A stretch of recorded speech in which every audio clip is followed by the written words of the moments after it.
We will now get the coach of Roxburgh Park in to have a chat, and Michael Farrelly is just going to make his way in and grab the headphones here off Kane. Michael, thanks for joining us. No worries, how you going, boys? I thought he was never going to shut up. Loves to chat. Is he a bit like that? Oh, mate, loves the spotlight. He was already walking towards the door before you boys even came over, so no, he's all over it. He's a good kid. He's a good kid. He'd already come past us a number of times when we were discussing it. Today's game, what were your, I suppose, initial thoughts post-game on how the team went? Yeah, really, really happy. I thought we were too. We both sides sort of come out the blocks hot really early. I think we were probably overstimulated and getting too far into the contest, and I thought they just settled a lot quicker than we did, and they were able to get a couple of feed-offs and just cleaner handballs in tight and get those runners going, and that sort of hurt us early on. But I thought we weathered the storm really well, and we spoke at quarter time and half time about a couple of players who were giving them a bit of run and drive off their half back. But I've put on our forwards and our mids in the last couple of weeks to be more defensive, and I think over the last probably month, probably barring last week with Northern Saints and that one hiccup, but I thought the last probably month and a bit's been really good defensively. Some of your better players were some of your older players, JC, Ferris and Sammy Sarden. The latter two, Sammy and Ferris, has probably been around, the social media traps. There's a bit of negative talk about them since leaving Hadfield, but it's like they've come with a point to prove. You probably taken them on with just an open door, just a clean slate, but have they impressed you with their form? Yeah, absolutely. And all three of those, JC, the Sard and the Ferris, they've all got their unique, attributes they bring to the club. On field, they're probably three completely different players. But Ferris is poker nights, and we call him the gentle giant. Off the field, he's just a really timid, laid-back guy. I think Sardi was probably the biggest one that surprised everyone. He'll probably put his hand up and say he's not the hardest trainer in the world, but he's one of those guys that really leads behind the scenes, and there's no hiding the fact his past and his career with his suspensions and that sort of stuff, and he's not that player anymore. He has changed, and he works a lot with our younger guys coming through, and we've worked really hard on the culture of this club and changing it around.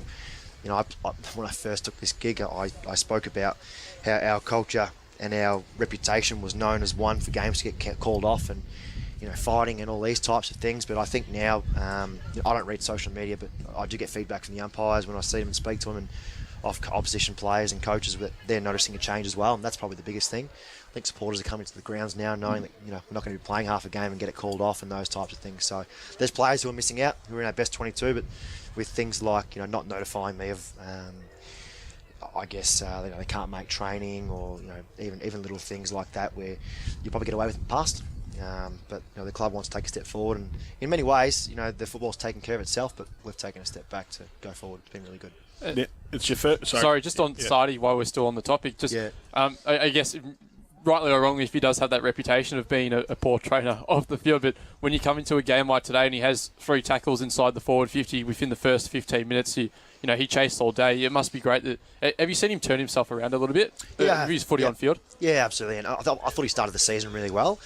We started him off the ground for the first the last 3-4 games, just to let the sting go out of the game a bit and let him settle, and Ramadan and those sort of things, hurt our guys as well, some of our guys. But he's really, really turned himself around, and I put the acid on him during the week. I think Kappa and Sava and Tume and these guys are all hitting the scoreboard, and Sardi's probably playing a bit higher up the ground and went through the midfield today. But I really put the acid on him and said, he's not getting younger, he is getting older, and off of last week's performance, and it wasn't just him, but off of last week's performance, if some of these guys don't step up as mature age older guys, there's no hesitation in bringing in some of these young guys who can chase and corral and put pressure on and hopefully hit the scoreboard. As I was saying before, your first year as a senior coach, and you're only around late 20s, early 30s, something like that. 31. Yep. Feel 90. Late 20s. Hey, I'm early 30s too, so that's all right. How are you finding it, and what sort of drew you to the club? To obviously you got your brother here, so that's probably a factor as well. But what sort of drew you to Roxburgh Park besides your brother, and how are you finding your first year as coach, and obviously playing on the ground? What sort of role are you trying to play on ground? Yeah, look, I watched a few games last year, obviously because my brother plays here, and just watching there was so many.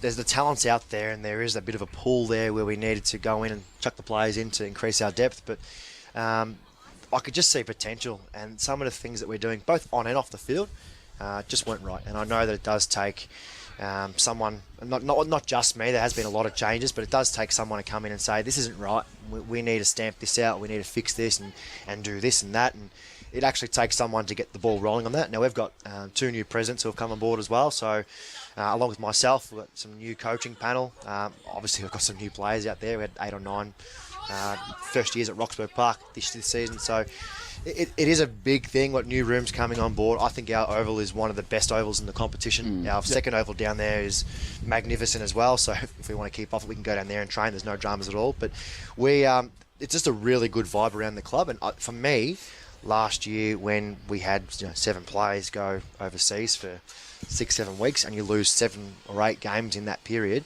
and there's such a negative connotation to the season, for me, if there was ever a time I was going to come on, it's while you're at rock bottom. There's no expectations. It's it's pretty much a free for all. You can go in there and do what you want to do. The thing for me with play coach is that the boys listen to me. They do, and that's a credit to them. I've put something forward that probably even the last couple of weeks they're really starting to believe in. I think at first a lot of the guys was, for a press, for example, guys are saying, what do you mean we're pressing up and leaving our guy like Cavalli down in the goal square and we're playing 70 metres in front of him? I don't want to leave guys like that, but the boys are getting belief now and they're getting confidence, and we spoke about that after the game. That's one thing, like, to be coach, you want to be respected. 2, you want them to believe in the process you're putting in place, and then 3, it's to be listened to. And I went out in your huddle and I listened to the quarter time huddle, and you spoke about things you were doing wrong. You spoke about what you wanted to get changed, like what you wanted to happen and change. And the next 3 quarters, you just seen it click. You stopped the run off half back and put a bit of pressure on Kyle. You're cleaner by hands at stoppage, and you're able to get that handball either back or sideways and be able to get out to space. So that's a credit, obviously, to yourself. You've got the respect, you've got the belief, and you've got them listening. So it's only upwards up from for you and the club. So yeah, thank you. I appreciate that. That's great feedback. Thank you. Where do you see, I suppose, Roxy going this year? Do you have an ultimate goal or for season 2018, or is it the old cliche of 1 week at a time? That cliche always is. That's everyone's favourite cliche. But for us, our 1 week at a time is Bikram Yoga Wednesday night. But look, to be honest with you, when I started the year, I didn't even say the F word, which is finals. No other F words, but I didn't mention the word F finals. I just said to the boys, the sky's our limit. Where we want to go is up to us as a playing group. With me as a coach, I think our talent pool is really good, and I don't see why we can't play finals. There's no reason to say why we can't. We've played some good opposition, but we need that consistency, and I think we're really starting to get that now. Who knows? I don't know. But when I speak to the playing group, we never talk about finals footy. We're always just talking about the next game. Even Northern Saints last week, straight after the game, it was just to forget it. To us, that was a hiccup. Let's move on to Coburg District straight away. So again, next week, I think with the bye, and I think after that we play East Sunbury. So the only team you haven't beaten is of course the Northern Saints. So you shouldn't fear anyone in the competition. You knocked off Coburg twice now, and you've knocked off the top side. And I'm not too sure how you went against East Sunbury, but you got done by East Sunbury. You are a little bit of a surprise packet in the competition, but I think he's definitely a massive contender in what shapes as a massive year in Division 2, because there's 5 sides that are contending for it. Yep. Just a final one from me on an individual performance today. I thought, obviously, we had Jack in before for best on ground, but a player that really impressed me was Trav Cook. And we sort of spoke about it at 3/4 time. It probably wasn't a broadcast best on ground performance, although he did take a very nice mark in that last quarter. But I sort of saw it as it was a game that maybe the coach would have him best on ground, and whether that's right or wrong, but just a little bit on Trav's game today and his season so far. He's lucky it wasn't too windy for himself as well. No. The thing that I love about this, that you guys are talking about these 2 players, is they're our 2 youngest players, both Jack and Trav. Sometimes people are harsh on Barney because Barney's been playing seniors for a couple of years now, but I was critical of Barney of one of the things he did in the video review, and I was talking to the coaches afterwards, and someone said, do you know Barney's still 11 months younger than Trav Cook? And I thought, well, that's a big realisation, and I don't put any pressure on those guys. And Jack Grosso come in today and played his first game. He got holding the ball, sent the run around to him straight away and said, don't worry about it. So we've given these guys a licence. Cookie's just coming along leaps and bounds. He's come in as a replacement player, which is what he was. He come in just to give him a go, and at that stage we had probably 9 or 10 to come in.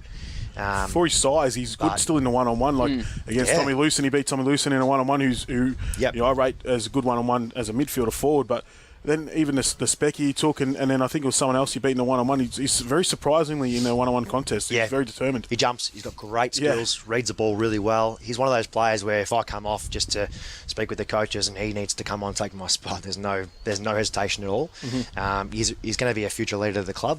Brandon McClarty's injured at the moment as well. He's probably one that I guess in the pipeline will sit alongside him and give us some run off back. But we're in a good shape with our young guys. We've got some older guys as well. We're trying to get that balance right. But I think guys are really starting to click onto these young kids and go, wow, these kids can play. Well, Michael, thanks for coming in. Great job personally today, your own game, but also the team. A fantastic win over a tough competition in Coburg Districts, and look forward to speaking to you again in season 2018. Yeah, thanks, boys. Thanks for having me. Michael Farrelly there, the coach of Roxburgh Park, good enough to come in and have a chat to us. Very well spoken as well about the whole team and the season was Michael.